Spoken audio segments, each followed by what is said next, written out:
Oh, Mr. Cape, as a diehard MCU fan, I have to ask you, what are you doing? Okay, maybe the MCU has struggled of late to find its feet, but there has been some very interesting projects, and I'm still having a great time. But to suggest that the long-awaited meeting between Deadpool and Wolverine on the big screen won't print money and quote unquote save the MCU? Explain yourself.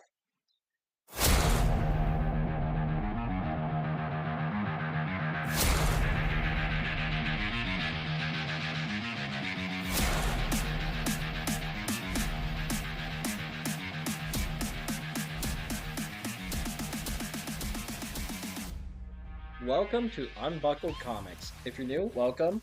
There's stuffed teddy bears in the back. You might need them to snuggle up because some of you are probably going to be a little bit irritated with what I'm going to say, and you might want that emotional support stuffy.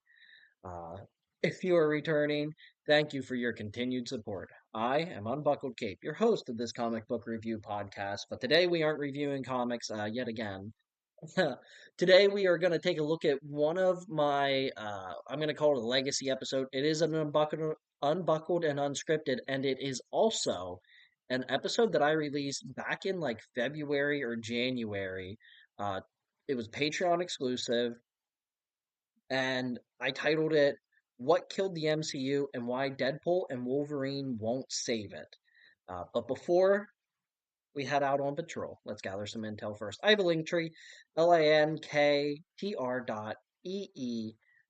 unbuckled comics. If you go there, you can check out all the social medias, the YouTube link, and as well as an invite to the Discord. And if you click on that invite to the Discord, you get invited to the Discord and you get to submit listener comments. Since I do not have Patreon anymore, which I said I would stop mentioning that, and here I am mentioning it again. Uh, but you can comment, and we had a couple of comments for this week. Uh, Before I get to those comments, this is a little bit longer of an episode, so I'm not going to go over the whole typical thing that I do with the intro. But I do want to point out that this was recorded back in February or January of this year, like I said. So some of this information in this episode is dated. Some of the predictions that I have for Deadpool has now either been confirmed or, excuse me, it's either been confirmed or I want to say denied, but that doesn't seem like the right word. Debunked, confirmed or debunked. I like that word though. So just know that some of it is dated, but my point remains the same. And I'm going to read some comments from some listeners that have already listened to the episode, and then you're going to hear comments from them baked into the episode down the road. So if any of this kind of seems a little bit backwards, that is why. And I do plan on doing more of these legacy type episodes that are I'm bringing over from the Patreon. So this is going to happen a little more here and there, but regardless, we have comments for this. Look, how do I want to start this? Because this is a weird situation. Okay, so I released this episode, and to be honest, it's one of the episodes I'm most proud of, especially like pre Hershey Comic Con, right? It's definitely one of my non review episodes that I'm really proud of. At the time, I had people messaging me right after listening to it, and like they were excited about it. And I felt like this was an episode that I did that really, really either uh, basically it was a divided way. Either I said what you've been thinking, or I said what you haven't thought, and you think that I'm very wrong. It created I don't want to say divisiveness because that has a negative connotation, but but we kind of split into two sides in the community, and we went back and forth on it for a little bit, and nothing was malicious or toxic or anything like that. It was good, fun debating. So I was really excited to bring this up as we are getting closer to the Deadpool Wolverine release. And back when I recorded this, it was Deadpool 3. We didn't even know that it was going to just be Deadpool Wolverine. So To jump into our comments, I'm going to start with the Sir Francis Cake, aka Randy from the Read Watch Play podcast. He says, "Oh boy, my movie nerd take is that the only thing that has killed the MCU or superhero genre is the cyclical nature of movies. When a genre reaches mass popularity and there is a lot of money being made, you get to a level where there is a huge output that begins to push away general audiences and become fans of the genre become more fans of the genre become more critical. This happened with westerns in the 50s and 60s. It happened with action movies in the 80s during the Stallone Arnold years. It even happened with teen comedies in the late 90s. You get to the point where the market is oversaturated with a product, and with studios having more money to make, they start to play it safe and make the product appealing for a wider audience, which results in, at best, something bland, and at worst, something completely alienating actual fans of the genre. This is not new to the MCU or movies. This is an 80-year-old trend in cinematic history. The only elevated issue for the MCU is that not only were these movies making more money than any other genre in history in the 2010s, they also have the shared universe aspect complicating everything. Imagine if every Western had to be tied in with the other Westerns. People want to uh, wring their hands and say these movies are failing for X, Y, Z reasons, or if they just made good movies, people would show up when that has never been the case for any genre that becomes top dog for a time. Superhero movies will be on the decline, and the only real killing blow in this system of infinite growth these companies require. Does that mean every Marvel has been great? Absolutely not. Does that mean I think people are just more critical now and the studios are also playing it too safe? Probably. So you're right. DP and W, Deadpool and Wolverine, won't save the genre or Marvel, but nothing will really. If your expectation is the genre will return to its prior status, once in a while we'll get a Unforgiven or a John Wick, but the genre will never be where it was anytime soon. Uh, Randy also puts a disclaimer. None of this was a critique of the question asked or the topic. He genuinely loves talking shop with the movie industry. That was an insanely long comment that I probably butchered and maybe should have practiced reading it here or there. And way to suck the fun out of this little game we're playing here, Randy. I need to come up with a like I don't want to say the Joker, but I need to come up with something that I could give the comment of the week that's like the bad comment of the week. Not that that's a bad comment. I actually never thought of it that way, but it's the fun sucking comment of the week. Let's talk about what killed the MCU, Randy. Don't talk about cynical, logical, smart things. I That's not what we're here for. We are comic book nerds. We like arguing over space and time continuums and multiverses, and I don't need your logic mucking up my BS show. Get out of here with that stuff, Randy. We had a first time comment from Lava Staple Moose. Thanks for writing in, buddy. It's good to hear from you on the show now that we are open to anyone in our Discord. Lava Staple Moose says, to me, it's how films are produced in the studio that kind of limits every project that comes out. Everything has a million mandated script rewrites from execs, and just about every project has had at least one batch of reshoots. It's not that the talent they hire in rewrites and directors, but rather that their visions can't be sustained. This is something I actually learned about after this episode went out, and I had some conversations with some people that listened to it. And if I would have known this before, it definitely would have been in there. But the MCU, when it started, had a committee of kind of like overseers that basically made sure the movies were going in a direction that they saw fit. And as they went into phase three, this committee started to be disbanded, and basically Kevin Feige got the reins to do with whatever he wants. I kind of disagree with what you're saying, Moose, but not the like I'm not saying you're wrong, but I think in the case of the MCU it's a little bit different. I think that writers are being given creative liberties and they're just running all over the place.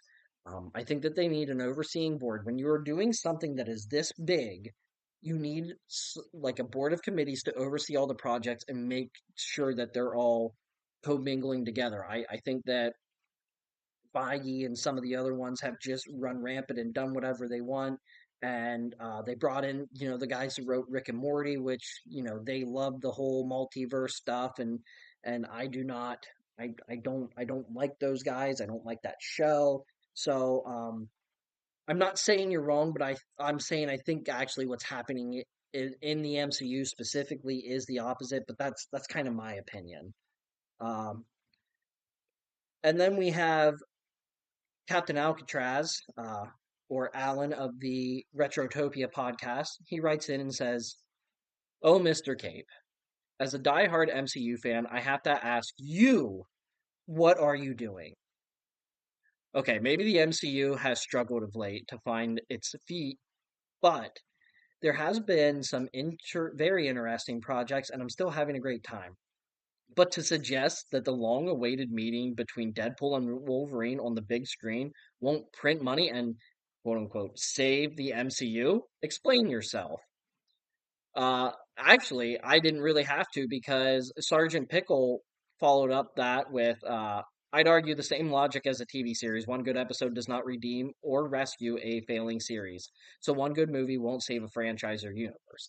Uh, all of this is great discussion and kind of the point of doing this episode right before Deadpool and Wolverine. Look, Deadpool and Wolverine could be a good movie, but personally, I don't think it will. And I know recently they released like 35 minutes to critics that were spoiler free, and a bunch of critics were saying, "Hey, this is really good," but it's only 35 minutes out of the movie. I think the back half of the movie is going to be what I say in this episode. It is just going to be a cameo fest with a dysfunctional plot, and it's not going to make any sense in the end. I don't think this is going to work. I think that it's pretty much going to be the nail in the MCU coffin where people just kind of throw their hands up and go, I've had enough of, like, I just want a good movie now, right? I think so many of us are starved for a good movie. And well, let me read our last comment here. Also coming from Sergeant Pickle, and Sergeant Pickle says, "Oh boy, here we go." Hmm, son of a gun stole my line.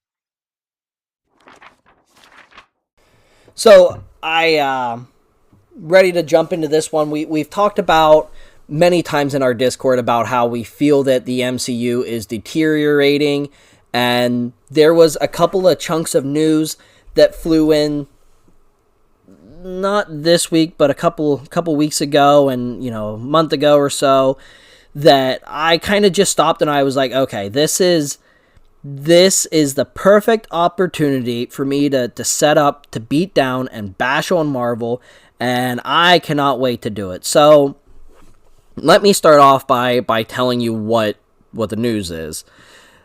So Matthew Vaughn claimed that Deadpool 3 will save the MCU. And then it was a few weeks after that, Josh Brolin made a claim, who played Thanos and Cable, made a claim that Thanos could return to the MCU. Those two bits of information, made me kind of freak out. Because I think the MCU is dead. Now, that being said, some of you don't actually agree with me. I'm going to start off with Captain Alcatraz. Captain Alcatraz wrote in and said, "I genuinely don't think the MCU is dead because we've been here before.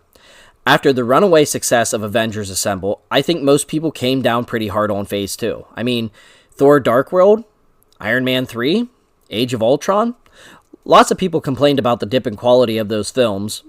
For the record, I love them." That's Captain Alcatraz saying that, not me.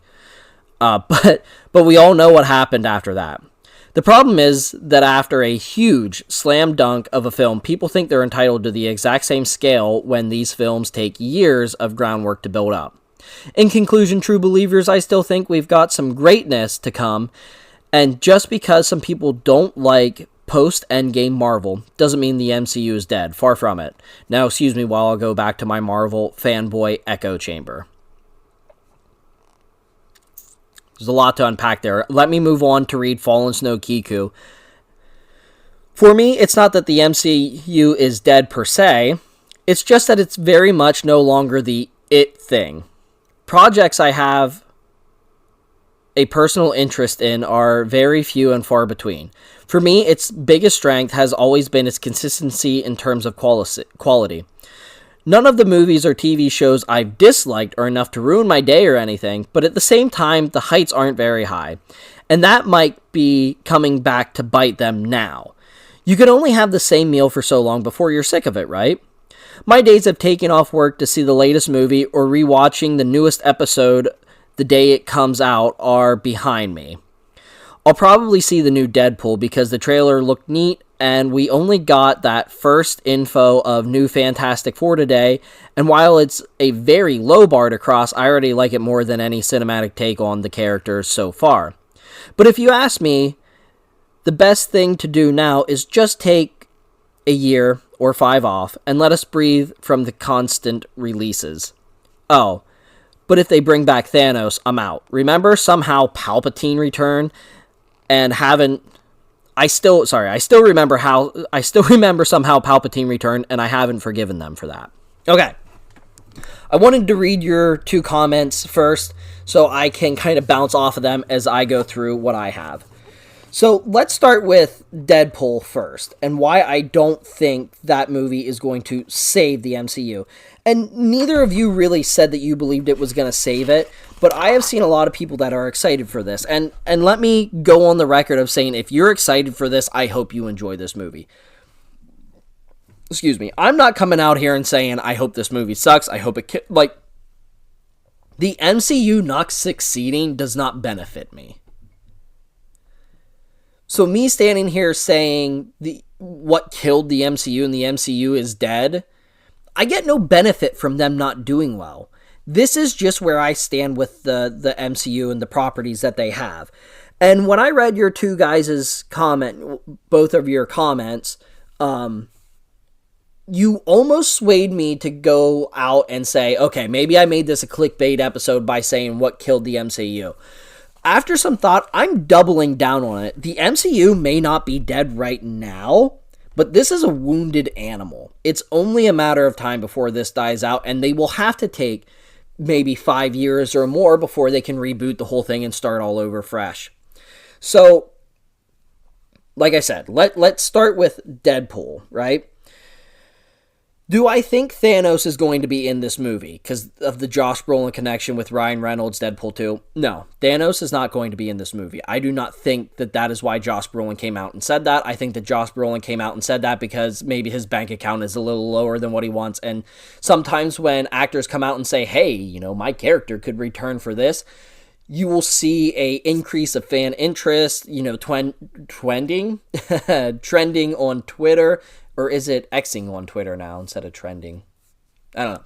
You will see them trend then, and you get that kind of feel for what the audience wants. Remember, Deadpool 1 is no stranger to doing these kinds of things.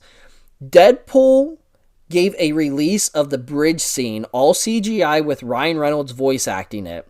And, what was the song? Because in the song they use Shoop. Was it The Arms of the Angel? It was a funnier song to use than Shoot. But anyway, that lived on the internet for a long time before Deadpool got the green light, and it was because of the fans. So, that's something that we've seen used as a way to get people excited and demand that. If Josh Brolin comes out and says Thanos could return and people are excited for that, that might be enough to get the writers to write him back into it, all right? For me, that is all I think it is. I just think it was him talking out his butt so that maybe there got some traction. He got to play Thanos again. All right? That is what I actually think happen there. Here's my problem with Deadpool. We don't know anything about the story. Deadpool 1 was a great movie. When was the last time you went back and watched Deadpool 2?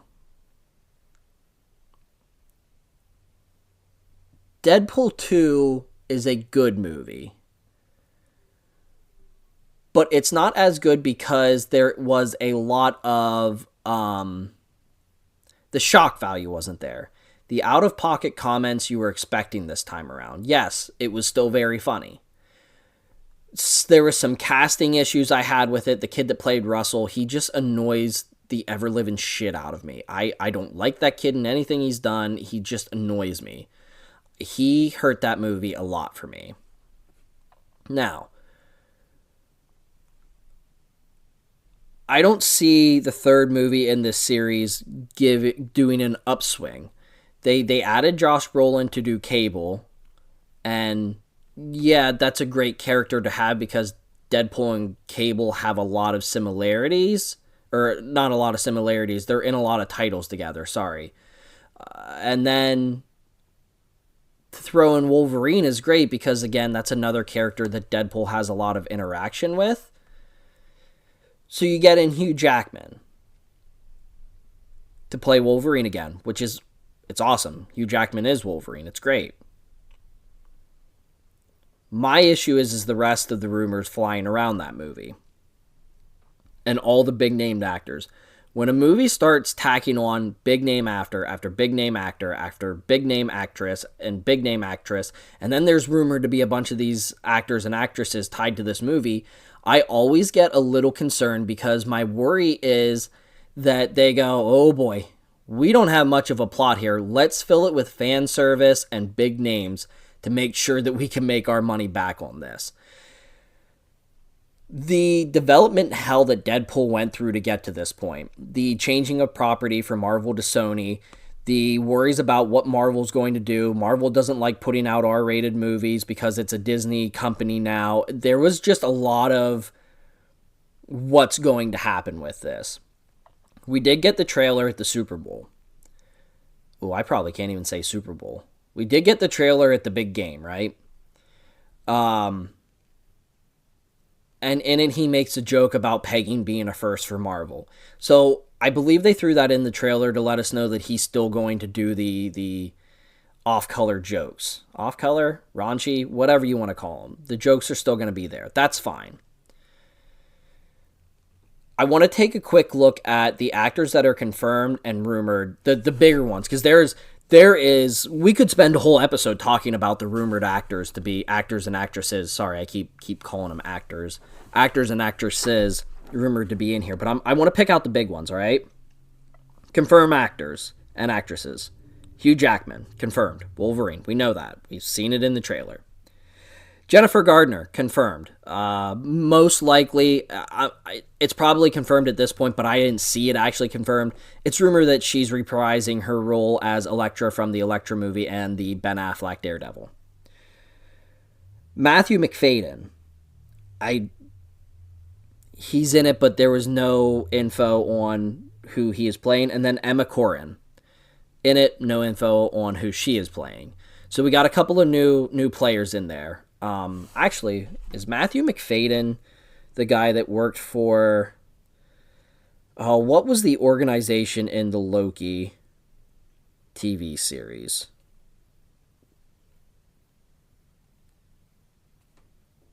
Whoops. That is not what I wanted. I should have looked this up beforehand, and I wanted to look this up beforehand.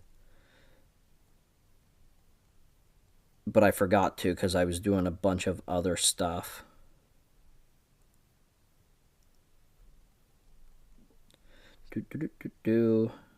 Time Variant Authority, TVA. Okay. So maybe that Matthew McFadden was part of the TVA, and I don't really remember from the trailer, and I've already spent a lot of time looking up on my phone, and I think that makes for terrible podcasting. So probably something to do with the TVA, maybe Emma Corrin as well. So, regardless, Now let's look at the rumored and the rumors that I find the most likely. Patrick Stewart. Patrick Stewart was in Deadpool 2, was he? No, he was not. I'm sorry. Was he? Was he not? I don't remember. I know the group that was in X-Men First Class were in Deadpool 2. And maybe Patrick Stewart was at the end. But rumored, I could see that happening. I always struggle with her name. Famke? Janison?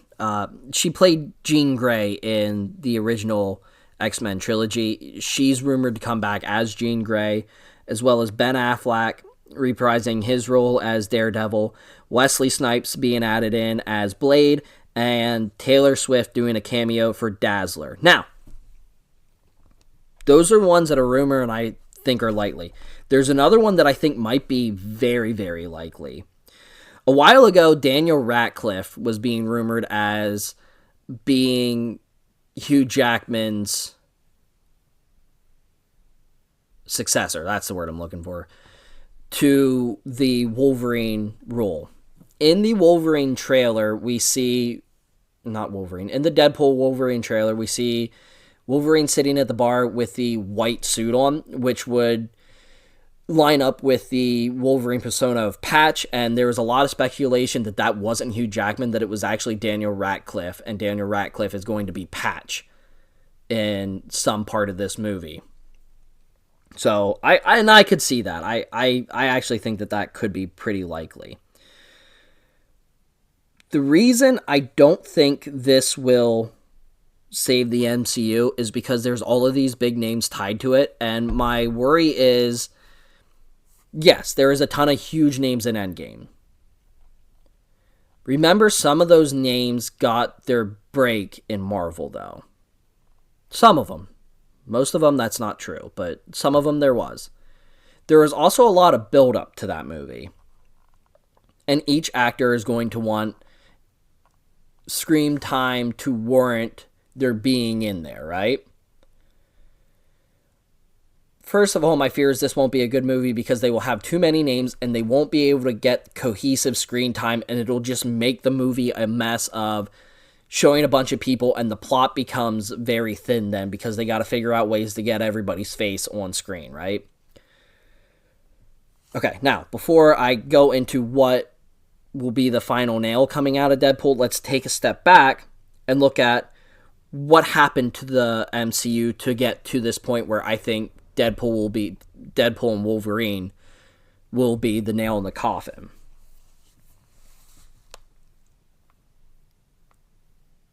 Okay.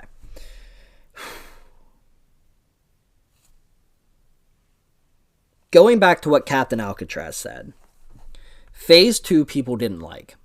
Me personally, and someday I will do a ranking of Phase 1 through 4. 4? 3? Was 3 Endgame? I think 3 was Endgame. Phase 1 through Endgame. Let's look. Marvel Phase 3. Marvel Phase 3. I looked this up the other day and I already forgot. So yes, Phase 3 was Endgame. Alright. I will do a ranking episode of those. The reason I can't do it right now is I actually haven't seen all of them because there is one movie I haven't seen. I think Phase 2 was a flop compared to Phase 1. I think Captain Alcatraz hit the nail on the head. After what was Avengers Assemble, it would be hard to reach that height again. I did not like Thor Dark World. When I do a ranking episode, there's a pretty good chance that Iron Man 3 is going to be at the bottom. I think that was a terrible movie in general. And Age of Ultron, I think, is very underrated. I actually do believe that was a very good movie. And it portrayed these characters very comic book like, which I loved. I think Age of Ultron is a fine movie and a high mid pack for Marvel movies in general. So I don't believe Phase 2 started the downfall. The downfall started in Phase 3, and what started it was a bad habit that came out of my least favorite decision in the MCU. And this is why I've been waiting so long, because I want to voice how much I hate this decision that they made. At the end of Infinity Wars, the post-scene credit had Sam Jackson using a pager to call out Captain Marvel. At the time, I had no idea who Captain Marvel was. I didn't know that symbol. Thankfully, I was at the movie with someone who did. So then I'm going, oh, okay, so there's going to be a Captain Marvel showing up in Endgame. No. There's going to be a Captain Marvel movie that you're supposed to go see before Endgame. I seen every movie from Iron Man all the way up in theaters, with the exception of Hulk, the Incredible Hulk, and Ant-Man and Wasp. And then they pop out and they're like, oh, by the way, you need to go see Captain Marvel so you know what's going to happen in Endgame. But Captain Marvel really didn't have anything to do with Endgame. It was just an origin story for a character so that you knew who it was going into Endgame.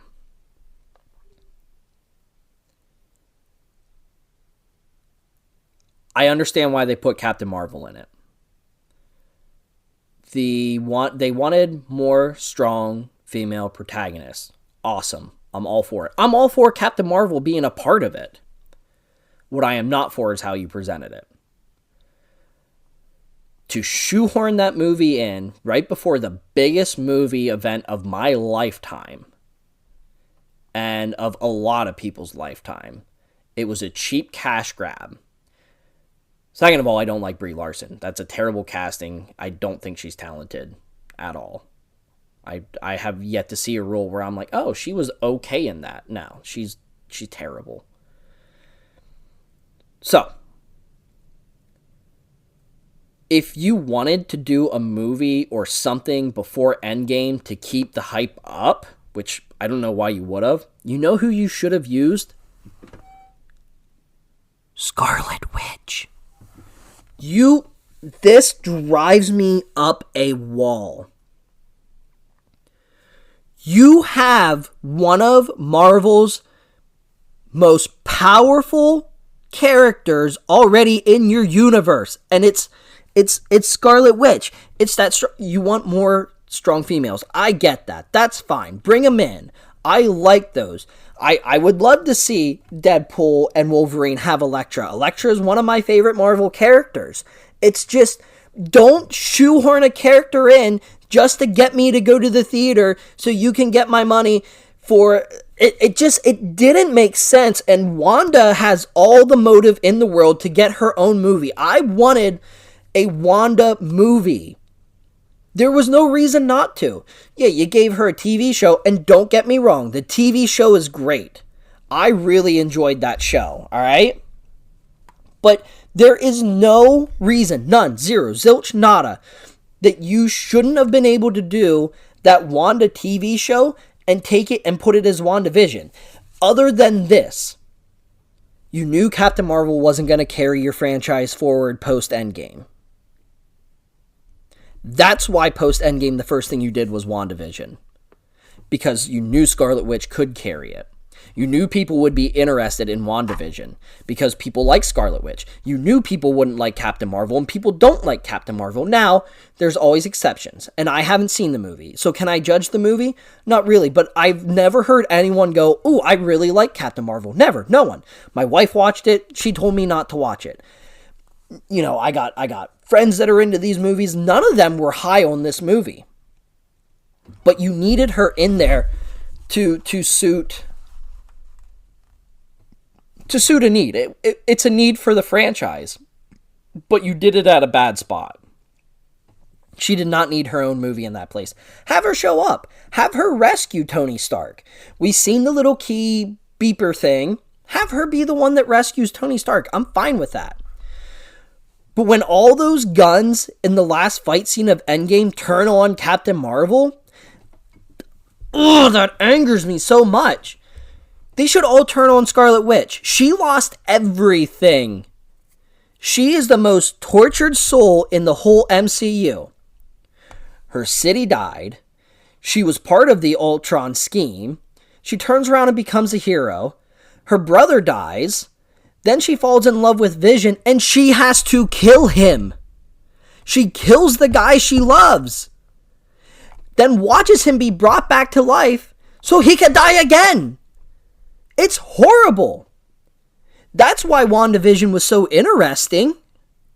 It's because of what she went through. It's because of something called character building. You can't build a character a couple of months before the biggest movie event in our lives and expect people to give a damn. That felt liberating. That was part one. That was the biggest mess up Marvel had to that point, all right? It turned people off. Then people weren't very high on Spider-Man Far From Home because they felt like they were forcing him into being Iron Man. Spider-Man Far From Home wasn't my favorite movie, but I don't have an issue with it. I actually thought the point of that movie was him not becoming Iron Man. It was solidifying that he wasn't going to be Iron Man. I actually do feel really good now. I've been waiting so long to do that rant on my podcast. So, Captain Marvel really, I don't want to say it really hurt, because it could have survived after that. But when Marvel really shot themselves in the foot was in Loki. I never finished the Loki TV show, and that's pretty much where I've stopped with Marvel altogether. I've seen Spider-Man No Way Home, but other than that, I haven't seen anything Marvel since. I do have plans to go back and watch them, for content purposes. But there was a certain point in Loki, there's something that happened, I'm going to talk about it, and when it happened, I went, that is going to ruin everything MCU. There is a part early on in Loki when he talks about having, what stone was that? One of the Infinity Stones, the one that came out of the Tesseract. I don't remember which stone that actually was. You would think that I would have this stuff planned out ahead of time. Which stone came out of the Tesseract? The Space Stone. Thank you, Google. So he was after the Space Stone in that show, and I can't remember what his name was in the show because I didn't watch it, but Owen Wilson opens up a drawer and has a drawer full of Infinity Stones. That is the exact moment where the MCU shot themselves in the foot, and they will never recover from that moment. Let me explain. Avengers. The Avengers Assemble movie. They were attacked by those aliens. At the end of that movie, Thanos shows up, right? Was it at the end of that one, or was it at the end of Guardians of the Galaxy? It was at the end of Guardians of the Galaxy. But it comes out that Thanos was responsible for the attack on New York. Overall. Then there's Age of Ultron. And we learn about the Infinity Stones. A little bit more. I guess Guardians was first. And we get Vision with the Soul Stone. Again, building up to Thanos. And then Phase 3 was Infinity Wars, etc. They did well over a decade worth of movies, I believe. Because Iron Man came out in 2009? No. It was before that. Iron Man came out in 2008. Oh, I was really close. Iron Man came out in 2008. Endgame came out in 2019. Yes, 2019. Cool. I got those right. Close enough anyway. So, yeah, a decade worth of movies, 11 years worth of movies built up to Endgame. 11 years worth of movies built up to Endgame. and you destroy the importance of all of them in one scene. Yes, you set up the multiverse, and now we have all that. And I did not see Doctor Strange in the Multiverse of Madness. But when you took something that I feel that I have personally a very, very strong connection to. I mean, I told you, I think it's 27 movies from Iron Man to Endgame.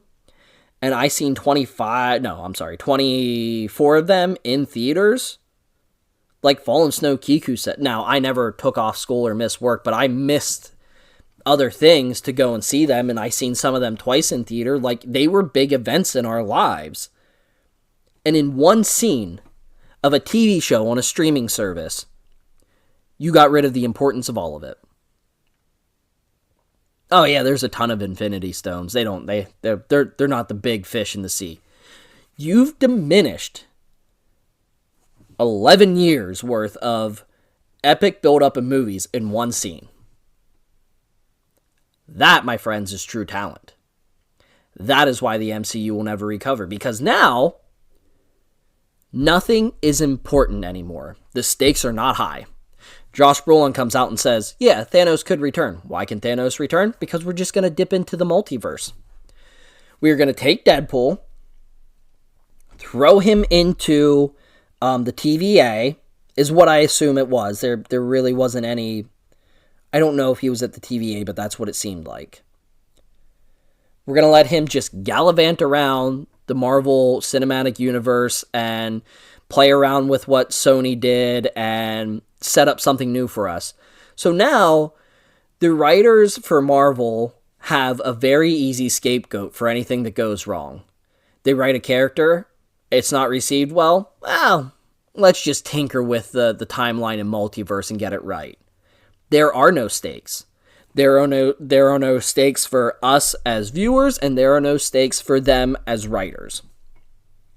They don't have to commit to anything. They can write something, and if it's not received well in the next movie, write it off. There's no stakes. When Thanos did the snap and everyone disappeared and died, we all sat there for a while going, how are we going to get them back? It was huge. But now, if we go into the next Avengers, the Young Avengers, or whatever, and characters die off, well, it's kind of easy to bring them back now, isn't it? If somehow, because Kang the Conqueror can't be in it now, but, excuse me, if Doctor Doom ends up showing up in one of these movies and, like, I don't even know, or Galactus shows up and destroys the world, well, it's no big deal because we got a way to get around it.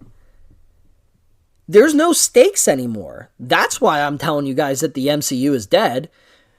Okay, it's not dead, but it is limping, and it's not going to be long, and I think Deadpool is going to be the thing that does it. I truly, truly do.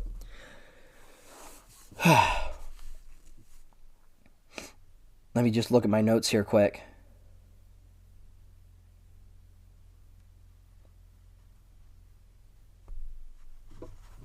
I mean, I've talked through my notes, and I went off script. This truly wasn't unbuckled and unscripted for a change. But I hope you guys at least hear what I'm saying. You may not agree with me. And to Captain Alcatraz's point, this doesn't mean that every movie that Marvel puts out now is going to be shit. That's not what I'm saying. Deadpool could be a really good movie. But the MCU is going to die because of it. Because whatever it does is going to devalue anything that comes after it. And everything that was before it. Eventually, people are going to stop watching because they're not going to feel the stakes. And look, Marvel already admitted to mistakes, which is good. They've already claimed that they're going to back down the production and focus on a couple select projects rather than this massive universe where we're jumping around. And again, that was a big contribution to, I think, the decline in Marvel. I mean, let's be honest. They're still printing money. And if I and the only person in the world that says, hey, I'm not going to watch you, or, a couple thousand of us say, hey, I'm not watching anymore, they're going to go, oh, yeah, okay, whatever. Have fun watching the DCU. God, that's another, that's a rant for another day. But you get what I'm saying, though. Eventually, they have to stop because this can't carry, and there should have been no reason for any of us to ever think that this was going to go on forever. My claim is that we've already seen the one moment that once the MCU ends, people will point back to and say, this is probably was the start of the decline. This was them shooting themselves in the foot and something that they won't ever recover from. And it's the point where they had a drawer full of Infinity Stones because it did such a great job at devaluing 11 years worth of character and world building and story development, and it just pooped all over it.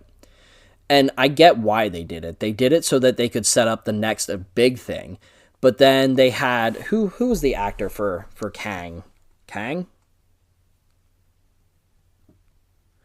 I gotta watch how I say it because the other day I was talking about it and I was saying Krang, which most of you are well aware that that is Teenage Mutant Ninja Turtles. Do do do do do. Jonathan Majors. I forget why. I'm just gonna click on it and figure out why. They were setting up Secret Wars. Blah blah blah blah blah blah blah blah blah.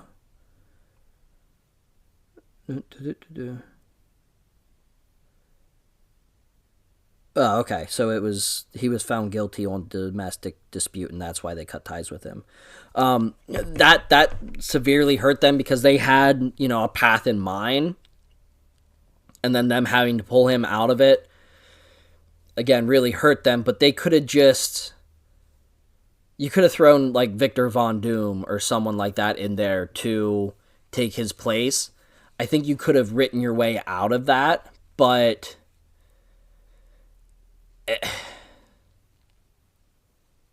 yeah, I still don't see a value to it. You go and do basically Secret Wars, and you give Spider-Man the symbiote suit, and a lot of cool stuff could have came out of it. And the next Spider-Man movie they come out with, I'll be excited for it, but I gotta tell you, I have no intentions of seeing Madam Web right now. Part of that's because I don't like Dakota Johnson, but that's, again, another story. I would like to sit down and watch Shang-Chi because I did hear that was good. But I just don't see the big, epic,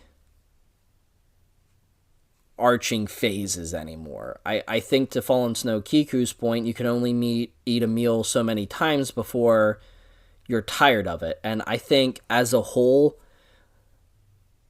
2019, so here we are 15 years into the MCU, and I think the large 8-course meal is getting old. Maybe we want some fast food again, some movies that don't tie in together. I mean, I'm up for that.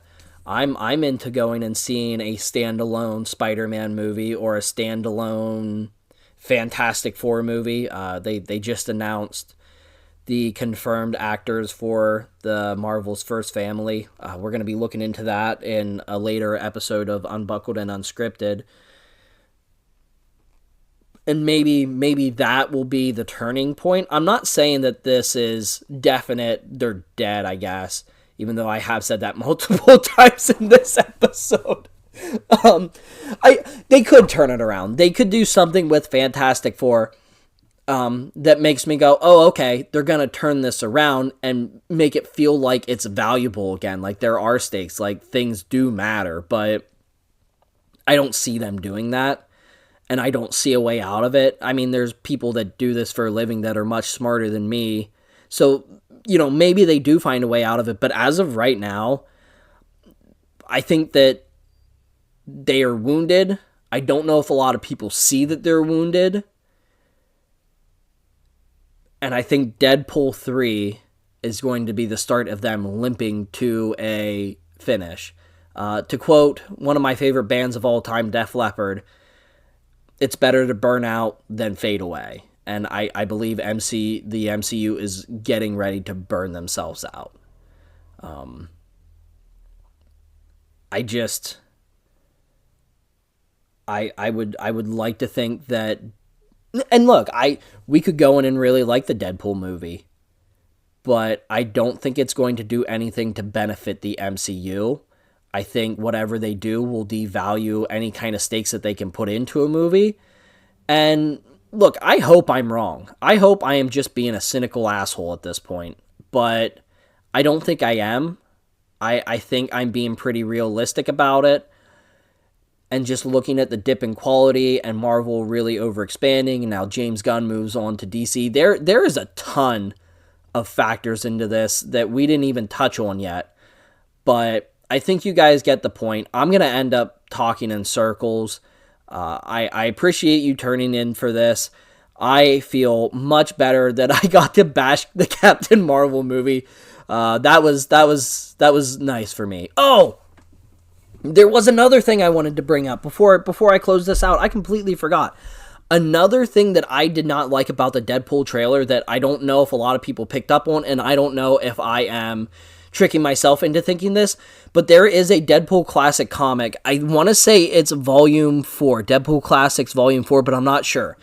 There was a line in the trailer where Ryan Reynolds' Deadpool says, "I am the Marvel Messiah." There is a Deadpool Classic storyline where he is thrown onto a team and trained to kill the quote unquote Messiah. And I hate saying that. I don't like, I like most of the Deadpool Classic trades. I hated that one. It was too weird. It was too out there. And in that comic, the quote-unquote Messiah is an alien that comes to planets and takes people's free will away, but they're happy because they don't have free will, and they just function like robots, and they're, kind of like a surrogate happy type thing. It's really, really weird, and Deadpool is brought in to either help usher this Messiah in or kill it. And he decides to kill it and let people go on living their lives miserable. He was brought in because he desired to be a hero, but he was, in the end, a bad guy that could make that decision to allow people to be miserable for the rest of their lives and to allow bad guys to continue to exist. And I hated that comic because of how sacrilegious it was. And that's just my personal beliefs. Like, people probably read that and loved it, and that's, good for them. I'm glad that there are people out there that have different opinions than me and like things that I don't like. Maybe you've seen the drawer full of Infinity Stones and you like that. Great. Maybe you love that Captain Marvel got dropped right before Endgame. Good for you. I think you're very wrong with liking Captain Marvel, but, people need to like things like that. Otherwise, we don't get any variety at all, and variety is a good thing. It's the spice of life, baby. So I don't know if they're going to bring that in, but just hearing him say that he's going to be the MCU's Messiah kind of made me think that we might get some kind of tie into that storyline. And if that happens, maybe they could correct it, but that storyline was so weird and out there. I mean, like, the first 2 volumes were good, and then there was a lead into that on Volume 3 and then Volume 4 with it. And it was tough to get those through, and I think I dropped reading Deadpool for a while, and then went back to it, and they were excellent Deadpool after that. But so I might have an inkling of what maybe some of the plot involves, but there was nothing in the first trailer other than that one sentence to make me think that. I just wanted to throw that out there so I could get it on air and on record that if that is the plot, I called it. By myself, not using Reddit. The Daniel Radcliffe claim I actually seen on Reddit or somewhere else. I don't remember where. If you are looking for information on that kind of stuff, just to throw in there, I use CBR a lot for comic book news and things like that. But anyway, I had a blast with this. It felt good to get this off my chest. Look, if you disagree with me, truthfully, I hope you're right and I'm wrong, because I get no benefit out of the MCU dying. I really don't. I want the MCU to be like it was for the first three phases. I just don't see it happening. But hey, thank you guys so much for continuing to be part of my Capes Crusaders. Thank you for listening. I'm excited to hear some feedback. And until next time, guys, get out there and save the world, you bunch of heroes.